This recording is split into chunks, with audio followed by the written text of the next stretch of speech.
So where are we at with capitalism? We're at the point that we just go from crisis to crisis. We're currently living through a health pandemic.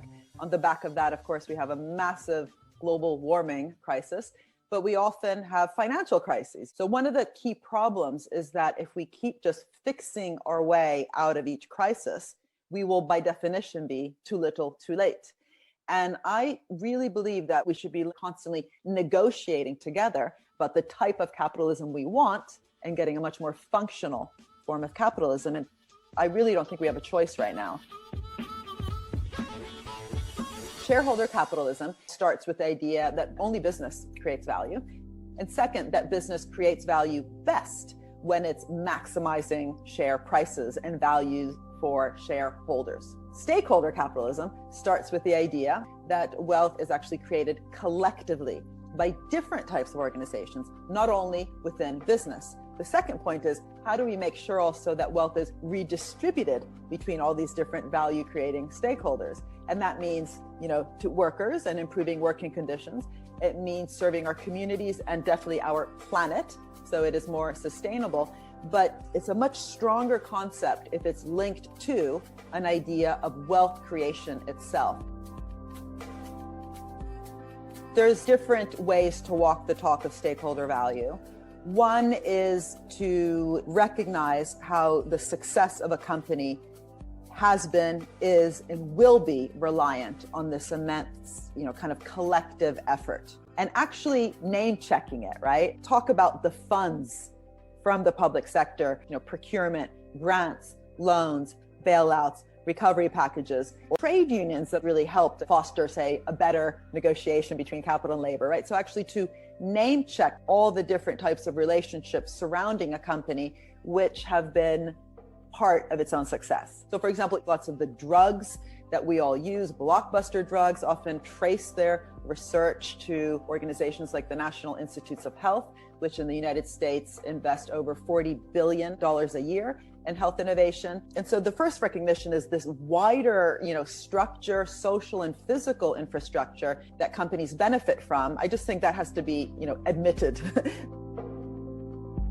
Second is, what does it actually mean to do things differently, right? Just maximizing profits can only get you so far. Even if we look at the vaccine, right, for COVID-19, if you look around the world at different types of pharmaceutical companies, some have been willing to sign what the World Health Organization is calling for, which is a patent pool to really share all the different knowledge that is behind not only the vaccine, but also the therapies like remdesivir. And so, for me, that's walking the talk of stakeholder value. So if you're not willing to sign up to a patent pool, if you're not willing to charge a competitive low price for the vaccine, as the AstraZeneca vaccine is a fraction of the cost of the Pfizer vaccine, the cost and the prices matter in terms of the massive rollout that we actually require globally. And we shouldn't assume that these are just kind of generic, standard, and deterministic properties. What you see is a very different type of behavior. Third, if we think back to, the moon landing, which is what I reflect on in my book, and just this immense collective effort that happened in order for this extremely hard goal to be fulfilled, much harder than delivering today, personal protection equipment to frontline workers. It was a hard task. It actually meant truly collaborating. Going to the moon was not just aeronautics. It was also investment in materials, nutrition, electronics, the whole software industry. In some ways was a spillover from that. But what it also required was a very different approach to industrial strategy. There was no list of sectors.